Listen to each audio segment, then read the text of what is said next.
सावलीत घ्या, सावलीत घेऊ तिकडे. जरा पकड ना. हा माझ्याकडे 3 आहेत ऑलरेडी. एक मिनिट. थोडा पाठी. मॅडम थोडं मागवा. रोलिंग. सर, सर्वच स्तुत आहे की आपल्यातला जो वाद आहे हा वाद आता मिटला का? मुख्यमंत्र्यांची भेट झाली, उपमुख्यमंत्र्यांची भेट झाली, काय आपली पहिली प्रतिक्रिया आहे? थोडा पाठी. असं आहे की आज ज्या पद्धतीनं गेल्या 8-10 दिवसापासून जे आपल्या माध्यमातून जो वाद होता, जे शब्दातून अनेक शब्द बाहेर निघाले आणि राज्याचे मुख्यमंत्री एकनाथजी शिंदे आणि राज्याचे उपमुख्यमंत्री देवेंद्र फडणवीस साहेब हे दोन्ही माझे नेते आहे. त्यांनी मला काल बोलल्यानंतर जवळपास 3-3.5 घंटे CM बंगल्यावर आमची मीटिंग झाली.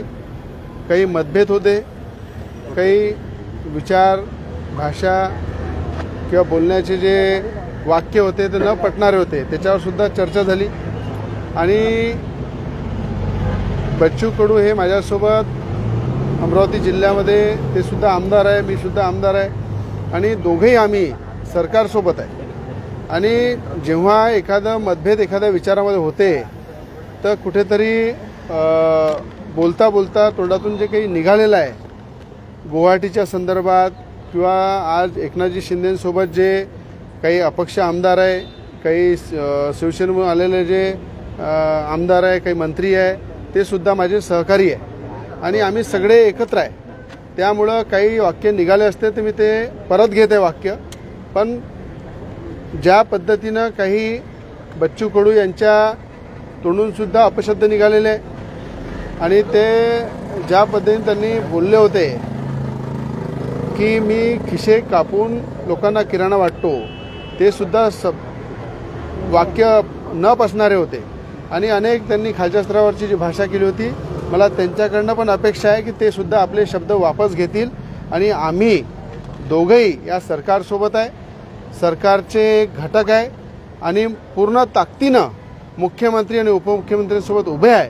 म्हणून या वादापेक्षा महाराष्ट्राचा विकास, महाराष्ट्राची उन्नती आणि सर्व जनतेला न्याय देण्यासाठी एक मजबूत सरकार एकनाथ शिंदेजी आणि देवेंद्र फडणवीसजीच्या रूपामध्ये खऱ्या अर्थाने एक ताकदवर सरकार महाराष्ट्रामध्ये उभी आहे.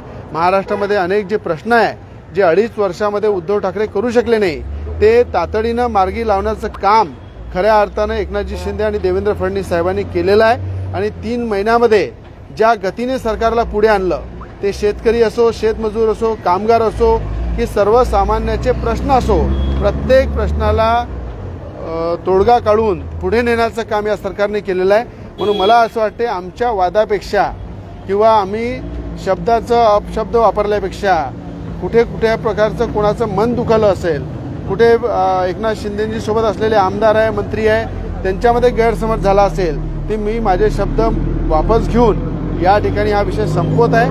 आणि मला अपेक्षा आहे की बच्चू कडू सुद्धा जे त्यांनी अपशब्द वापरले ते सुद्धा वापस घेतील आणि माझ्या शब्दाबद्दल काही कोणाला आक्षेप असेल, कोणी आमदार दुखवले असेल, मंत्री दुखवले असतील, त्याबद्दल दिलगिरी सुद्धा मी व्यक्त करतो. राणाजी, आता या संपूर्ण वादावर आता पडदा म्हणायचा का आपण? बिनशर्त माफी? बिलकुल पडदा आहे. आणि कधीही बोलता बोलता कुठल्या शब्दामध्ये जर काही चूक झाली तर मला असं वाटते मोठं मन करून ते शब्द मागे घेतले पाहिजे. ह्या विचाराने मी आतापर्यंत काम करत या इथपर्यंत पोहोचलेलं. मला असं वाटते आमच्या राज्याचे नेते जे आहे, जे एकनाथजी शिंदे आणि देवेंद्र फडणवीस साहेब आहे, ते सुद्धा या राज्यामध्ये सक्षम आहे. अनेकदा काही गोष्टी घडतात, 2 पाऊल मागं व्हावं लागते आणि पुढे जावं लागते. अशा प्रकारची खऱ्या अर्थानं नेहमी आपल्यामध्ये नेहमी ती कर्तव्यनिष्ठा असली पाहिजे. त्या उद्देशानं मी माझे 2 पाऊल मागे घेत आहे. आणि या ठिकाणी मी तुम्हाला पुन्हा सांगतो की देवेंद्र फडणवीस साहेब हे माझे नेते आहे आणि त्यांचा आदेश हा माझ्यासाठी सर्वस्व राहतो. म्हणून त्या उद्देशाने सुद्धा आणि सरकारमध्ये आम्ही सगळे मिळून महाराष्ट्राच्या सेवेसाठी, महाराष्ट्राच्या जनतेला न्यायासाठी जुडलेला आहे. म्हणून हे वादविवाद नसले पाहिजे या उद्देशाने हा विषय संपवत आहे. बच्चू कडूंनी असं म्हटलंय की तुम्ही 50 आमदारांचा अपमान केला आहे, या अपमानासंदर्भात त्यांनी माफी मागावी. असं आहे जेव्हा मी माझे शब्द मागे घेतले आहे, दिलगिरी व्यक्त केली आहे, त्याच्यापेक्षा दुसरं काही नसते. आणि मला असं वाटते की एखाद्या गोष्टी जर घडलेली आहे, एखाद्या गोष्टीवर जर काही वादविवाद झालेले आहे आणि ज्येष्ठ आमच्या नेत्यांनी जर 3.5 घंटे जर डेप्टी CM देवेंद्र फडणवीस साहेब, तुम्हाला माहीत आहे असे नेते आहेत ते की त्यांनी अनेक विषयातून मार्ग काढले. हा तो विषय छोटा होता म्हणून आज या ठिकाणी बच्चू कडूजी असू द्या, मी असू द्या, आम्ही सगळे मिळून चर्चा केली आणि या विषयामध्ये काही पडलं नाही आहे. आपल्याला महाराष्ट्राच्या उन्नतीसाठी काम करायचं आहे आणि महाराष्ट्राच्या उन्नतीसाठी मजबूत सरकार ही महाराष्ट्रामध्ये आलेली आहे. आणि वारंवार जे विरोधक कुठेतरी आमच्या भांडणामध्ये कुठेतरी रोटी शेकण्याचं काम करत आहे ते सुद्धा बंद झालं पाहिजे. जे लोक आतापर्यंत विरोध करत होते ते कुठेतरी आज एकत्र आल्यासारखं दिसत आहे. म्हणून मला असं वाटते या गोष्टीमध्ये काही अर्थ राहिला नाही म्हणून हा विषय इथे संपलेला आहे. आणि हिंदीमध्ये सुद्धा मी 2 मिनिटात हिंदीमध्ये सुद्धा 2 मिनिटात रवी राणे, तुम्ही जो आरोप केला होता त्यांचं असं म्हणणं होतं बच्चू कडूंचं की सरकारी पक्षातलाच एक आमदार, सरकारला सोबत असणारा एक आमदार 50 खोक्यांचा आरोप करतो. लोकांमध्ये असा समज पसरतोय की खरंच 50 खोके आम्ही घेतले होते. एक लक्षात ठेवा, हे सरकार आमची आहे, सरकारचे मुख्यमंत्री आमचे आहे, उपमुख्यमंत्री आमचे आहे आणि सरकार महाराष्ट्रामध्ये 2.5 वर्ष नसल्यामुळं या महाराष्ट्राला काय भोगावं लागलं हे संपूर्ण महाराष्ट्र जाणत होता. आज शेतकऱ्याच्या धुऱ्यावर देवेंद्र फडणवीस उपमुख्यमंत्री आणि मुख्यमंत्री एकनाथजी शिंदे हे दोघेही 50 वेळा एका जिल्ह्या अलग अलग एरियामध्ये पूर्ण महाराष्ट्रामध्ये फिरून अनेकदा शेतकऱ्याच्या बांधापासून तर शेतीपर्यंत पोहोचलेले आहे. असे तळागाळातले दोन्ही नेते आहे आणि 2.5 वर्षामध्ये पाहिलं मुख्यमंत्री घराच्या बाहेर निघत नव्हते.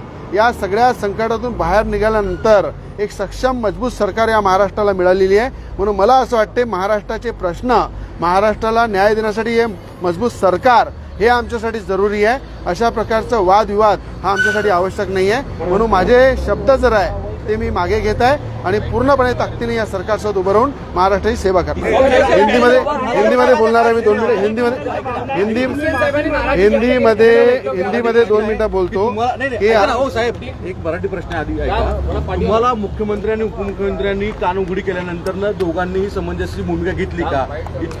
मी आपल्याला सांगतो, राज्याचे मुख्यमंत्री एकनाथजी शिंदे, राज्याचे उपमुख्यमंत्री देवेंद्र फडणवीस साहेब हे आमचे नेते आहे आणि नेत्यांचं काम असते कुठं जर आपल्या कुठं वादविवाद असले, कुठं गलतफहमी झाली, कुठेतरी शब्दामध्ये हेरफेर झाला, त्या ठिकाणी आपण दुरुस्त केले पाहिजे. या संदर्भात ते बच्चू कडू असू द्या की मी असू द्या, त्यांच्याकडनं काही चुका झाल्या असतील तर ते सुद्धा कुठे ना कुठे आपले शब्द मागे घेतील, कुठे दिलगिरी व्यक्त करतील अशी माझ्या त्यांच्याकडनं अपेक्षा आहे. पण कुठे ना कुठे या गुवाहाटीच्या प्रश्नावर जर काही आमदार, काही मंत्री जे आज खऱ्या अर्थानं एकनाथजी शिंदेंसोबत स्वाभिमानाने आणि ताकदीनं महाराष्ट्राच्या विकासासाठी एकत्र आलेले आहे, त्यांचा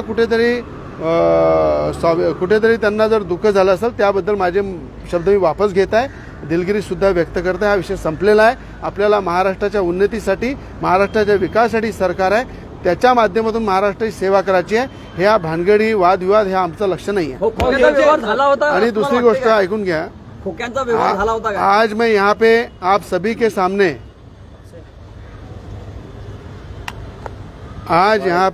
के सामने जिस तरह से गए 10 दिन से आरोप प्रत्यारोप हो रहे, हमारे देश के प्राइम मिनिस्टर मोदी जी, देश के गृह मंत्री जी अमित शाह जी और राज्य के मुख्यमंत्री एकनाथ जी शिंदे और डिप्टी CM उप मुख्यमंत्री देवेंद्र फडणवीस साहब, मुझे लगता है कि ये देश को चलाने के लिए मोदी जी और अमित शाह जी पूरे देश में काम कर रहे हैं और राज्य में उन्हीं के मार्गदर्शन में एकनाथ जी शिंदे और देवेंद्र फडणवीस जी भी राज्य में काम कर रहे हैं.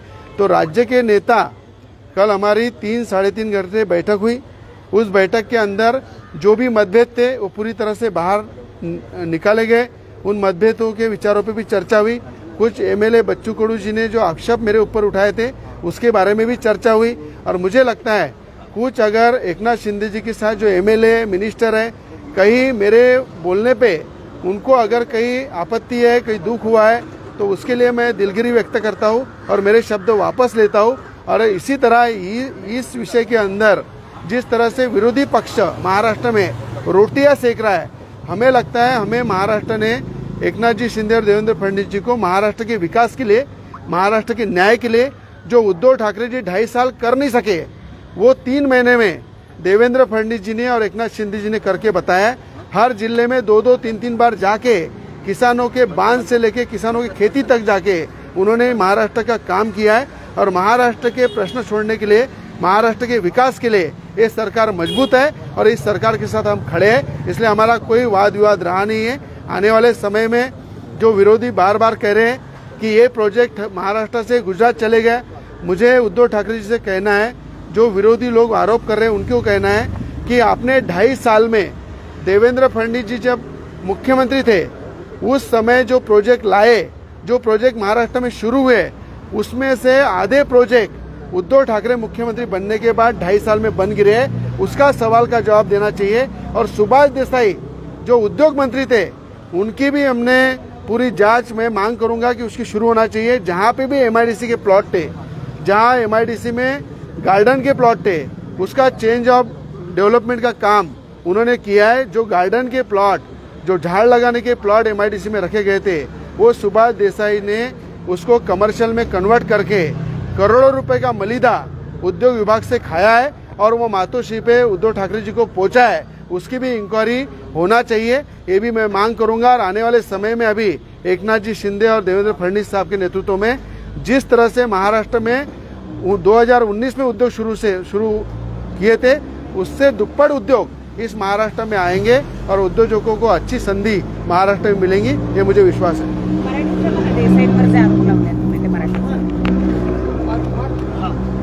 मला असं वाटतं की ज्या पद्धतीनं महाराष्ट्रामध्ये 2019 मध्ये देवेंद्र फडणवीस साहेब मुख्यमंत्री असताना मी माझ्या अमरावती जिल्ह्याचं जरी उदाहरण सांगितलं तर मोठ्या प्रमाणात अमरावती जिल्ह्यामध्ये नांदगावपेठ एमआयडीसी मध्ये 10 ते 12 उद्योग हे देवेंद्र फडणवीस साहेब मुख्यमंत्री असताना आले होते। महाराष्ट्रामध्ये अनेक जिल्ह्यामध्ये या ठिकाणी अनेक मोठमोठे प्रोजेक्ट आले, अनेक उद्योजकांना सवलती देऊन उद्योग टाकण्यासाठी त्यांना प्रेरित केलं। हजारो लोकांना रोजगार देण्याचं काम देवेंद्र फडणवीस साहेबांनी मुख्यमंत्री असताना केलं। पण जसं उद्धव ठाकरे आले त्यानंतर महाराष्ट्रातले उद्योग बंद पडले 2.5 वर्षामध्ये आणि सुभाष देसाई ज्या पद्धतीनं ते थकलेले होते त्याच गतीने त्यांनी उद्योग विभाग चालवलं। मलिदा खाण्यासाठी त्यांनी एमआयडीसी मधील ओपन पेज जे आहे ते कन्वर्ट करून कमर्शियल करून अनेकांच्या घशामध्ये टाकले आणि त्यातून मलिदा जो मिळाला तो मलिदा मातोश्रीवर उद्धव ठाकरे यांच्याकडे पोहोचवण्यात आला। त्याची सुद्धा इन्क्वायरी या ठिकाणी झाली पाहिजे, याची मागणी सुद्धा मी मुख्यमंत्री उपमुख्यमंत्र्यांना करणार आहे। आणि आपल्याला सांगतो, ही गतिमान सरकार आहे, महाराष्ट्राला पुढे नेणारी सरकार आहे। महाराष्ट्रामध्ये ज्या पद्धतीने देवेंद्र फडणवीस साहेब मुख्यमंत्री असताना ज्या गतीने महाराष्ट्र पुढे आणला त्याच गतीने हा महाराष्ट्र पुढे जाईल। आणि महाराष्ट्रामध्ये जो आज 2.5 वर्षामध्ये उद्योग बंद पडले उद्धव ठाकरे असताना, ते परत उद्योग सुरू होईल आणि त्याच्यापेक्षा जास्त दुप्पट उद्योग हे महाराष्ट्रामध्ये मोठ्या गतीने येणार आणि महाराष्ट्राच्या जनतेला रोजगार मिळेल असा मला विश्वास आहे। 1 मिनिट चलो, थँक्यू सर। थँक्यू, धन्यवाद।